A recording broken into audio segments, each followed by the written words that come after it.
Hey, old mate, well done.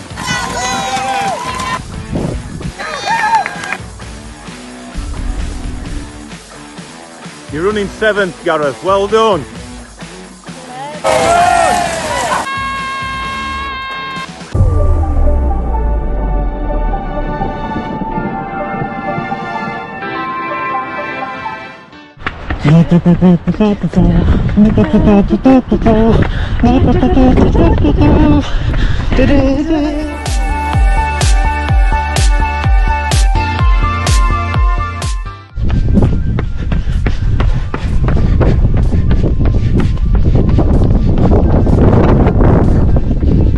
Just done Withernsea 5 then as my race this week.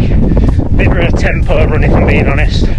Very windy this morning, and just off on my cool down, doing the route again. So it'll be 5 times 2, but this is definitely not a pace. Averaging about 8 minute miles so far. Probably speed up towards the end, but yeah, it's not going to be anything special or fast because it is a cool down this morning, not an effort.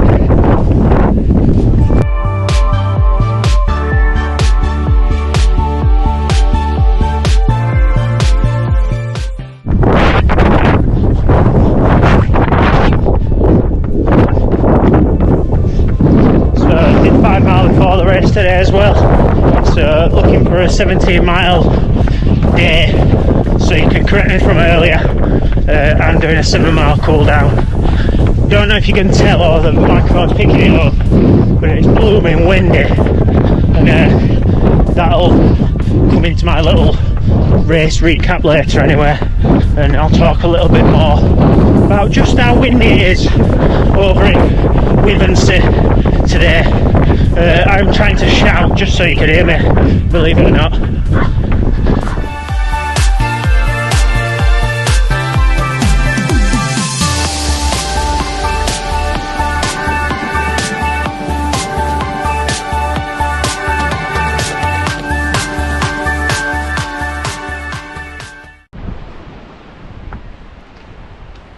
Windswept and interesting.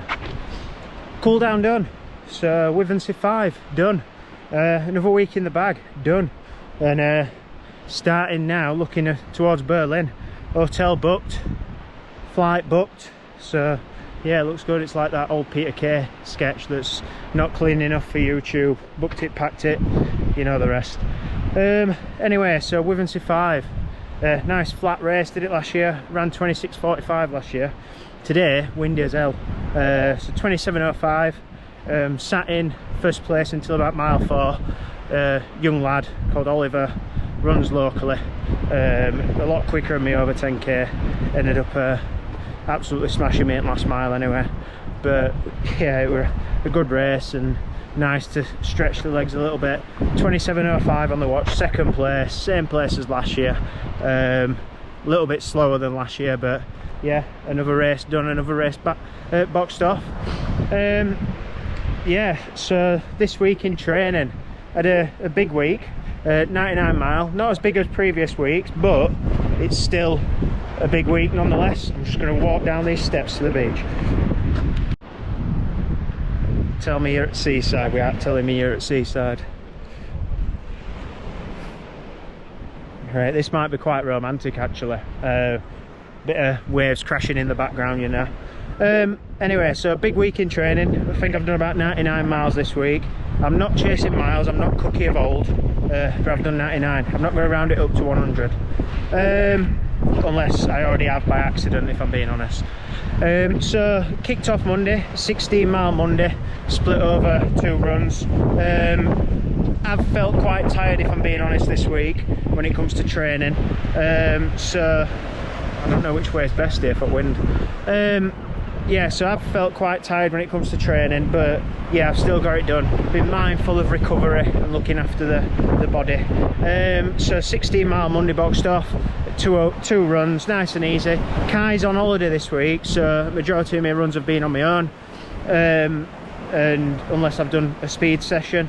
after Lady Bower's long run last week, I did feel tired as well, so I don't know if it was something to do with that. It probably being the furthest run that I've tried, well, one of the furthest. I ran 17 mile week before, since London Marathon. But yeah, on to Tuesday, ran 6 and a bit mile in the morning, and then ran a speed session Tuesday night, which were good with the gang down at Dorothy Hyman track.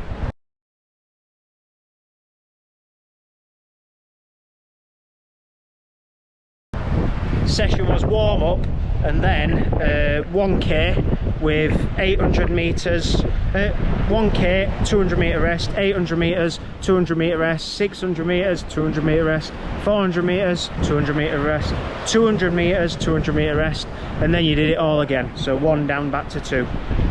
So yeah, good session, some good volume, split quicker than 5-minute miles on some of the reps, slower than 5-minute miles on the other reps, but yeah, that's just where it is with the sessions anyway.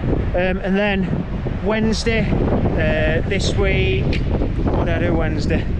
Oh, 15 mile Wednesday, nice and easy, nothing too special, nothing too fast, just getting the miles in the bag. I looked at my Strava, I think it was about Thursday, thinking, God, I'm running slow, and turns out I weren't. That's just what I've been doing. I just felt extra tired this week when it comes to training, but that's what marathon training is. And when you get to that sort of state, that's when you need to start thinking about your recovery a little bit more. But yeah, I was doing 7:30s and thinking it was slow, but it's not, so being real with myself.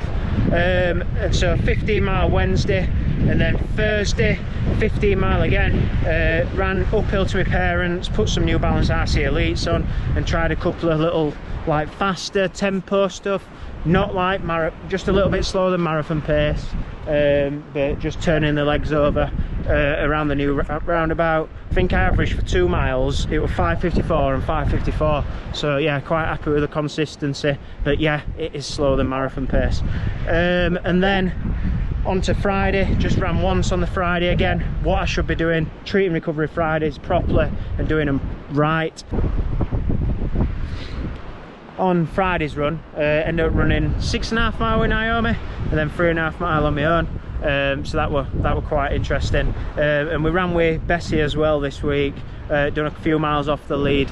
That was Wednesday night, because I were in Bradford this week at like a conference CPD, so that's why really I'm under 100 miles, because I didn't do 15 mile Wednesday, I only did 13 mile Wednesday. But yeah, ran with Bessie, run her off the lead, she absolutely loves it, round on the field. She was nose diving in all the long grass as she does, and getting away with all sorts of behaviour. But yeah, loves it, loves running, and that's what Best Chug is good at. So yeah, it was 13 mile Wednesday, a little correction there, with Naomi and Bessie doing 3 mile with me as well. And then 6.5 with Naomi on Friday and 3.5 on my Todd.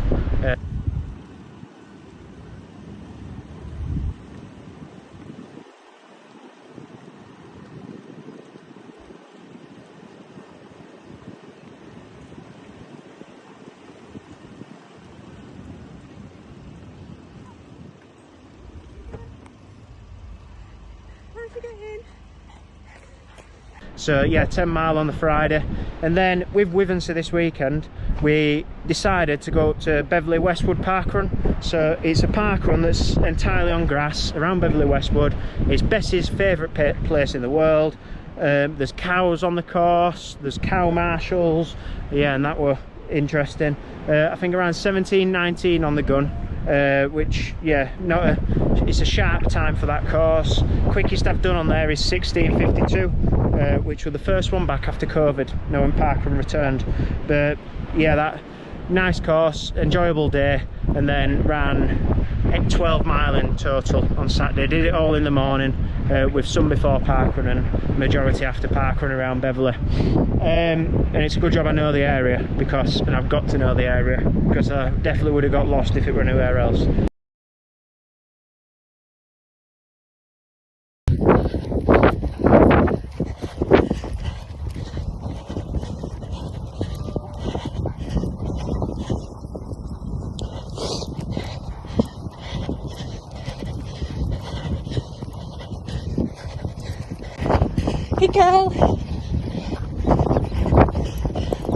Good girl, Bessie.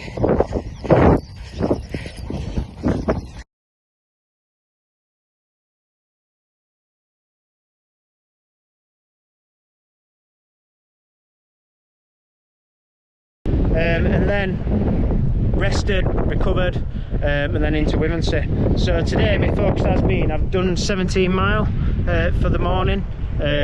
Focus is the race, but before the race we were adamant it started at 10 and apparently it started at 9:30. So I ended up doing 4 mile warm up, then we were stood up around the start area at 10 to 10 and there's still people rocking up, so failed to prepare on that. Still people rocking up, so I went and asked one of the marshals and he said, oh no, it's 10:30. I'm like, oh, I'll go and do another mile then. So I did 5 mile before the race, 5 mile in the race, then 7 mile after, which I've done. I did say right at the beginning of this video it were about 8-minute miles. I've averaged about 7:35s.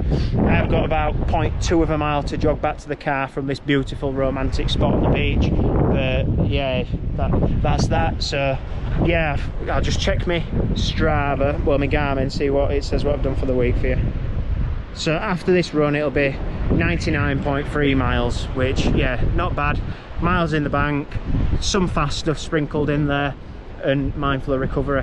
And touching on recovery, there was a debate I read online the other day, I think it was in Dawn Broom and John Broom's Love Running group, around sleep and how important sleep is. And yeah, for me personally, and I've spoke about it before, love me 8 hours, but this week I don't think I've knocked it. Like I think I've done about 6 hours, 7 hours, and it's something that I've just not prioritised. So then when I'm saying, like in reflection to this, and I'm saying in the video, like I'm tired, there's a reason why.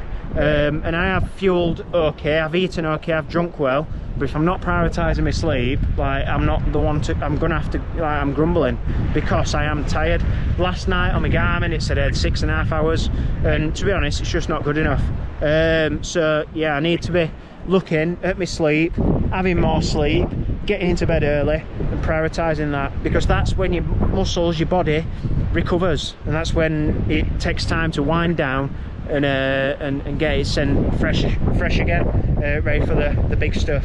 So yeah, need to prioritise my sleep a little bit more, just so I'm on my game, if I'm being honest. This week, so something else in the running world, it's turning into Cookie's rant, not Cookie's ramble. So something in the running world that really has miffed me off, and it's something that it's just I've reflected on and looked at over the past probably 2, 3, 4 years.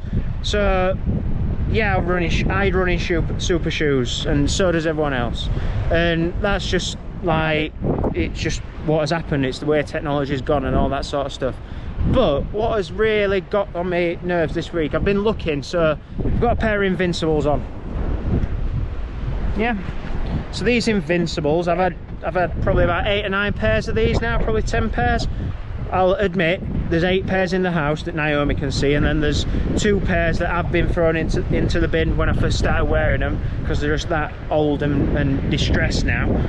But I need a new pair. Like these, the foam's going on them and they're starting to feel a little bit firm and a little bit like tired in places. I do wear like 3 pair in a rotation with my Invincibles, because I live in them. But I was looking at like earlier in the week, like I need a new pair, and I usually buy pairs like when I go to the outlet or something like that, not being able to get any, and they're about 170 quid. So what's miffed me off in the running world is the price of running shoes. Like they are ridiculously high, especially at the minute, and I know people will pay it, so there's a market for it, but you're lucky if you can buy a pair like underneath 100 quid.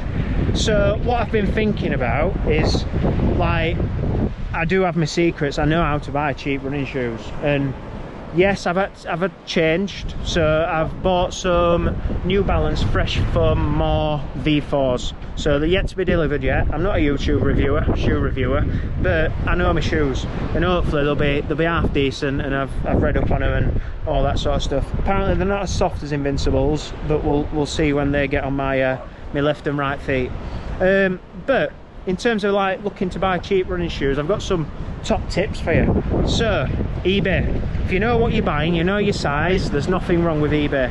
and I've picked up many a bargain, and eBay's got authenticity guarantee. So it's not like when we were kids and we all think that eBay's fake stuff. It's not fake stuff, it's got an authenticity guarantee. So yeah, top tip number one, look on eBay. And then another thing, discount codes. So a lot of people will probably not use discount codes, but I feel cheeky personally if I don't use a discount code. So yeah, look out, type in Google sports shoes discount code or New Balance discount code, and you'll probably pick one up. And that's quite an easy way to get a discount code. Another top tip, top cashback. So I use top cashback, I live on it. This week I've checked out 185 quid out my top cashback account. So yeah, you basically click on a link through top cashback, sends you to the website, and then you can get a cashback on your thing. And then it puts into a little wallet. You can use it on Costa cards, or you can transfer it straight to your bank. But yeah, that's quite a nifty way to get some money off anywhere you're running shoes. Another thing, if you're lucky like us, we live near Castleford designer outlet, so they've got a Nike and Adidas and New Balance. So nip to one of them once in a while. Might find some cheap stuff on the rack. They've always got like a 30% off section, and that kind of drops on. And then another thing as well is look at last year's model. So I've got the Invincible V2s on my feet at the minute. I bought these just when the V3s came out, around February, March time this year. So yeah, look for last year's model. They probably are good enough, and they were good enough at once upon a time. So don't get sucked into buying this year's new model. It's just a fashion thing, and running shoes, let's face it, have gone more fashion based as we've gone through the years. I mean, look at what people have on their feet when they go to gigs. And then another top tip is Facebook Marketplace. So have a look at Facebook Marketplace. It's people that you may know, people in your area that's selling them. It's usually cash in hand. Usually avoids like eBay fees, and you might have to collect them, but it's an easy way to buy cheap running shoes. And the last one is what I've done this week. So yeah, don't be afraid to try something different once in a while. Over the years I've gone from Adios Boost to Ultra Boosts to New Balance to Nike, and it's good to try something different once in a while. So yeah, in terms of buying cheap running shoes, you don't have to always look for the model that you like and enjoy. Try something different, mix it up a little bit, and you might just enjoy them. So I'll let you know next week when I've tried my New Balance if I do enjoy them and if that tip actually does pay off. But yeah, it's miffed me a little bit. So Cookie's rant has turned into Cookie's top tips now. But yeah, it's one of them that over the years, I remember I used to go on Amazon and I'd buy like some New Balance on Amazon for like 30-40 quid. And I'd get loads of miles out of them. I've had Adidas Boost, Boston Boost, Adios Boost, bought them off eBay for like 20 quid, 30 quid. Nowadays I'm lucky if I can get a pair for 80, 90, 100 quid online, which yeah, absolutely ridiculous, but I suppose that's the rise in technology. Everyone's got a cost of living crisis apparently, even though we can all afford to go on holidays. It just seems to be that people are pricing us out with the running shoes. But yeah, I'm saying that and I've got a pair of 135 quid shorts on. But yeah, running's a cheap sport, innit? And everyone can do it. It's for the masses, and yeah, it's accessible for all if you've got money. Same as biking and carbon bikes and all that sort of stuff. Still can't figure out which way wins best here, by the way. But yeah, other than that, it's been a decent week of training. On it again next week. Got no races, I don't believe, next week. We've got Walkington 10k coming up, Spencer's Dash coming up. We had to knock the Ward Green 6 on the head due to lack of entries, but that's a shame. But hopefully we'll find some sort of resolution and get it back on people's calendars. Other than that, it's been a decent week. I have got a new job that I start at the end of July, so I'm moving from Barnsley Football Club, where I've been for 12 years, and moving into Barnsley Council to do very similar sort of role in sport and physical activity, looking after active communities and hopefully some stuff around events, so putting events on for Barnsley. So watch this space for a Barnsley Town Centre 10k that we're looking to get on the calendar for November 2024. And hopefully bring back a marathon or something into Barnsley. believe it or not, Barnsley was the first marathon in the UK to allow women to take part. So yeah, there's quite a big marketing campaign that you could do around that in there. But we might be able to sell it for about 40 quid because that's what everyone else does nowadays. But no, we're Barnsley, so we'll keep it cheap and cheerful. But yeah, other than that, decent week, 99.3 miles done. Gonna go and get some food now. Leave me with this romantic scene that I've got in the background. Go and find Naomi and her mum somewhere in Withernsea that's got a lighthouse. But yeah, other than that, I'll see you next week. Thank you for joining me on Cookie's Ramble, Rant, Top Tips, whatever you want to call it. And yeah, cheers for listening, guys.